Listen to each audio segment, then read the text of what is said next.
Goeiedag, good day, fellow South Africans and citizens of the world. Yeah, it's the old fart back here again. Just live with it. Get over it. It's been a really exciting day. We've had so much good news. It's all happening.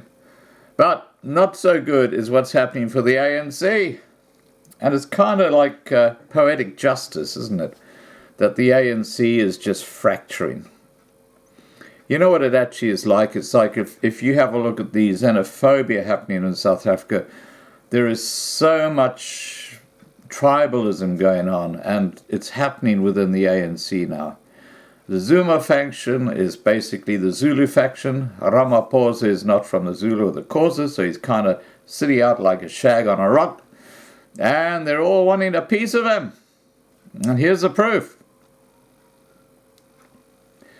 Former President Jacob Zuma has urged the youth of the ANC to use next year's National General Council, or NGC, to reignite the fight for economic freedom. Does that sound like another political party? I think so. You really can't put it past these guys. They are just so up themselves. Former President Jacob Zuma has urged the youth of the ANC to use next year's NGC to reignite the fight for economic freedom. Zuma was addressing a packed hall of ANC Youth League, or ANCYL, members during a dialogue exploring the role of the League in the party in Sophiatown on Thursday night. He suggested that the ANC's revolution had reached a stagnant phase. Yeah, because Zuma is no longer in power. Zuma should actually be behind bars. But by the grace of corruption and ANC double standards when it comes to empowering the law or having judicial equality, he is still out there and making noises. Okay, he suggested the ANC's revolution had reached a stagnant phase and went on to tell young people that they needed to take a central role in ensuring that policies which seek to resolve the plight of ordinary South Africans are prioritised, even if they negatively affect investor confidence. Oh. Negatively affect investor confidence. Another shot in the foot. Zuma said, "We are going to the NGC next year, and as the youth, you should be saying, here is an opportunity to let us compile our presentation on these matters in that gathering of the branches, and there should be a resolution on how we implement ANC policies and why we should not, when we come out of an ANC conference, say something different." Zuma implored the ANC youth to draw the inspiration from the founders of the ANCYL, who include, guess who? Julius Malema. You're starting to see the overlap happening here. And of course, with Ace Magashule in the camp, pushing for Jacob Zuma, you can see there's a huge power struggle going on. And I think Ramaphosa right now is a sitting duck. I think he's a lame president, and I think they're going to play ball. Whew. Zuma implored the ANC youth to draw inspiration from the founders of the ANCYL, who, when faced with a similar situation of stagnation, developed and championed the 1949 Programme of Action and took steps to ensure that it would be implemented by backing a president who was sympathetic to their cause.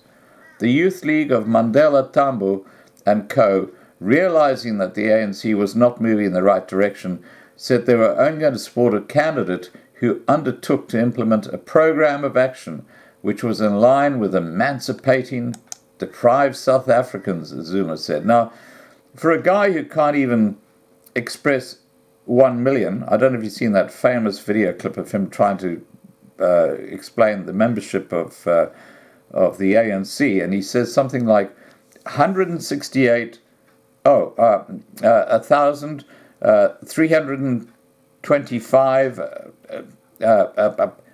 He gets it completely screwed up. He doesn't even know how to count. And yet here he is talking about emancipating deprived South Africans. So guess who wrote his speech? It wasn't him.